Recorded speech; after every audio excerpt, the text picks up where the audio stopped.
This video is sponsored by Keeps. More on that in a bit. How is it going, guys? Drew Peacock here, back with another video, and today we're going to be talking about 5 things or more that I hate about my right-hand drive Supra. For those of you that are new to my channel, I got this Supra a few months ago, so I feel like I've had it long enough to know what I like and what I don't like about it. I will be making a video about what I like about it, so don't think that I hate this car, because I don't. I don't hate this car. Nothing in this video is, bad enough to where I would want to sell this car, get rid of it. So don't think because I'm making this that, oh dude, he hates his fucking Supra, he's so spoiled, he bought a Supra and he hates it. First of all, I bought it with my own money. It's not sponsored by mommy and daddy, so I can be entitled to hate it because I worked hard for it and it's mine. But I don't hate it, I love it. And I know a lot of you 12-year-olds are gonna be upset by that statement because, Drew, how you have a Supra, how can you hate it? Look at it, Drew, it's a Supra, Drew, how can you hate it? How can you hate it? I don't hate the car, 12-year-olds, I like the car, but there are just small things, small little pet peeves when owning this car that I've noticed, and I think I could be entitled to like and dislike some things. So let's go ahead and start with number one, and this one isn't really based on the car necessarily, but the fan base with it.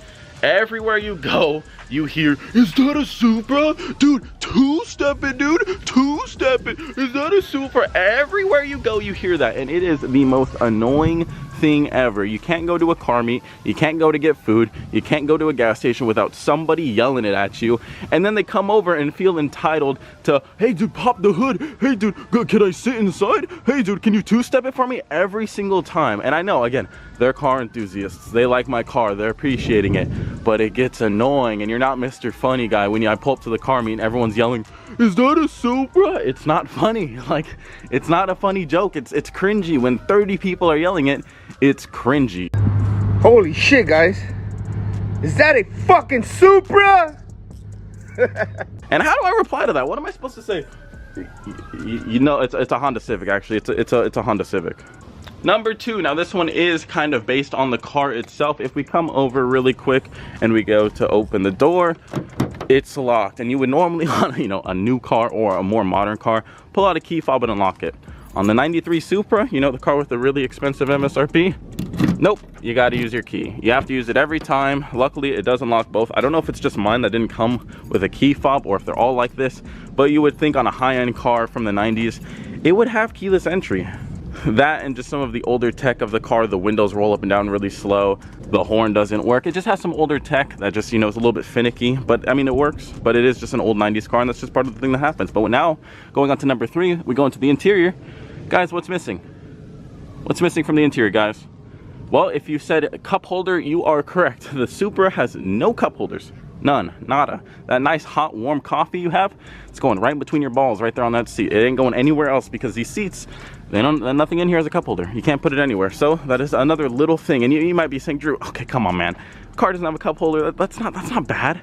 Dude, it gets annoying. Now, luckily, I went out and I bought a little drop-in cup holder and it works fine, but still having a car with a super high MSRP, I get it's a sports car, but you would expect at least one cup holder somewhere, even if they're in the back seats. Give me a cup holder. This video is sponsored by Keeps. Guys, we all know cars are frustrating. Sometimes they make you want to pull out your own hair, but now Keeps has you covered. Keeps has revolutionized the way men are treated for hair loss. Before, you used to have to go see a doctor and it would be awkward and scary sometimes. Now you can do it all online and they'll send the medicine straight to your house every 3 months. 2 out of 3 guys will experience some form of male pattern baldness by the time they're 35, and the best way to prevent that is to do something about it while you still have hair left. And you don't have to go broke to avoid going bald. Keeps is easier and cheaper compared to other competitors. That way you'll have some extra money to spend it on your shitbox. Like I said before, prevention is key. Keeps treatments can take 4 to 6 months or more to see results, so it's important to act fast. If you're ready to take action and prevent hair loss, go to keeps.com/DrewPeacock right here, or click the link in the description to receive 50% off your first order. That's keeps.com/DrewPeacock.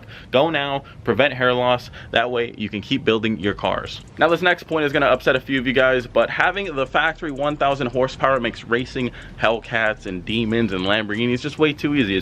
It's a given dub every time. It's the easiest dub you'll ever get when you have one of these. Obviously, I'm joking. But that leads me to my next point. Too many people think that these things are fast. and they're not that fast. Having 320 horsepower from the factory is not that fast. They all think they have like 1,000 or 700 or something like that. So when I tell them that mine is only making like 560, they assume I broke it or it's messed up or something. It's like, no, it's not that fast of a car. Now, yes, those just might not be real car enthusiasts and they don't know anything, but still, when you have to explain to people that they weren't fast from factory and that a stock Honda Civic from 2020 could probably beat a stock Supra, they're blown away. They are absolutely blown away. Even when this thing was NA, people were saying that, oh, it's still got to have like 400 horsepower. No, it doesn't. It's NA. It has like 200 horsepower. Like that V6 Mustang right there could have easily destroyed this thing when it was NA. This next point is gonna seem a bit ironic coming from me, but everyone feels like they should tell me how I should modify it. Everyone on my Instagram is telling me, bro, you should have got the TRD wing. You should get a TRD wing from, bro, you should get TE37s for it. Bro, you should paint match that carbon hood, bro. Okay, hold up, buddy. First of all, whose name is on the title? This guy right here. And second of all, I could have gotten the TRD wing. I said no, I like this wing better. So that answers that question.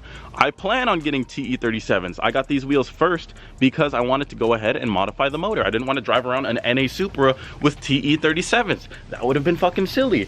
And I am gonna paint match the hood, but I don't shit money. And I feel like a lot of people think just because I have a YouTube channel, that money just pours out of your ass and everything is free. It's not free. I paid for all of this myself. And it's not just pouring out of my butthole. I'm not just shitting money and wiping my ass with $100 bills. That ain't how it works. And so I feel like a lot of people just, they want me to do it in their vision of how they would mod it. Well, if you want to modify a Supra like that, go buy one. It's not that hard. And again, I know that seems ironic coming from me since I have a series like Rice or Nice and Subscriber Car Roast, but the difference is you guys are sending me your cars and asking for, you know, opinions or what you should do. I'm not doing that. And then again, I'm also posting it on my channel. I'm not going to your channel and telling you how you should modify your car and that you wasted your money and that hood looks fucking retarded. I'm not doing any of that. I just posted on my channel. You guys are asking me, and that's that. Next thing I don't like about my right-hand drive Supra, and this one is going to seem like a nitpick, but it does just have that little bit of awkwardness in there to where it belongs on this list, and that is whenever I go to a fast food place and I go through the drive-thru, especially with COVID and everything going on, it's a must. Whenever you go through the drive-thru, they're going to remember the guy with the right-hand drive car because they had to reach all the way out their window and you had to reach all the way across to barely be able to grab the food. They're going to remember you. So if you go there a lot, like this guy does behind the camera, they're gonna know that you're a fat ass and you really love In-N-Out, and they're not gonna forget you. I mean, it's just a little bit of awkwardness when they recognize you going there like every other day. It gets a little bit awkward. And again, it's a nitpick, but it's one of those things where it's like, if it was left-hand drive, it wouldn't be an issue. And I know a lot of you guys are gonna say, well, dude, just pull those memes and go in reverse. That's even more awkward because then you're staring straight at the face of whoever the hell is behind you in line, and you're just deadlocked looking at them, and it's super awkward. And you know, maybe for a video I'll do that, but no, that is not something you want to do every single time. So it's just one of those things where it's a little bit awkward, but it's not something, of course, that will make or break the car. Now this next point is specifically for JDM or right-hand drive Supras, and that is that when you're in America and you're looking for parts, more than likely it's going to show you parts that will fit USDM spec Supras, and not everything is the same. For instance, the brake assembly is slightly different.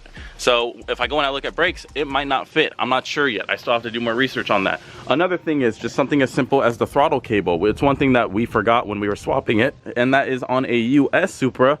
Obviously the throttle cable will run from there to there. You don't need that long of one. The JDM one has to run all the way around to here. So it was one thing where it was a minor setback when we did the swap, and it was just one of those things where some parts won't fit correctly. Even though you go and you throw in a brand new motor or something, it might not bolt up correctly because it's not from the same country. That one is pretty minor because if you just do some research, you could figure it out, but I haven't bought brakes for that specific reason. I want to make sure that they're going to fit, and so I want someone to tell me kind of what brakes to buy, because I don't want to order brakes, go to bolt them up, and it's a different lug pattern or it's a different bolt size, and so it's just, I don't know. I'm just going to wait. So it's just one of those things where, same with the interior, if you go and you look for interiors on the USDM cars, and you go and you want to buy a carbon interior or something, well, it's not going to be the same, and so you got to actually order shit from like Japan, and it makes it just that much more difficult when buying parts for these cars. But anyway guys, I absolutely love this car. All of those points don't even affect how much I love this car. They're just minor nitpicks. It's fun to look at things, the good side and the bad side of each thing. I think I made one of these videos on my Mustang. I'm not sure. I don't think I did actually. I think I was debating on doing it, but no one cares about an 06 Mustang GT where they do about a right-hand drive Supra. So I decided to make it on this car instead. But like I said, none of those things affect how much I love this car. This car is an absolute joy to drive. It is so much fun taking it out, and it is really nice to see people that love the car too. It's just a little bit annoying when they want you to build it for them. That is like one of the only really annoying things about this car, because at the end of the day, it's my car, and I love doing things to my car that I think look good. And I don't think I did anything to this car so far that I regret. So anyway guys, I'm gonna go ahead and wrap up this video right here. If you did enjoy this video, let me know down in the comments down below. Let me know if any of those things would annoy you as well. The cup holder thing is really annoying, and the is that a Supra is really annoying as well. But other than that, like I said, I love this car, and nothing is gonna change my mind about that. If you want, in the comments, let me know one thing about your car that you absolutely can't stand. For me, if I had to choose, it would either be the cup holders or the is that a Supra. If this thing just had one cup holder, I'd be a happy dog. Anyway guys, subscribe to see more videos like this one. The Mustang's gonna go into the shop very soon, but we have a new plan. I will make a small video about that later. Until next video, peace.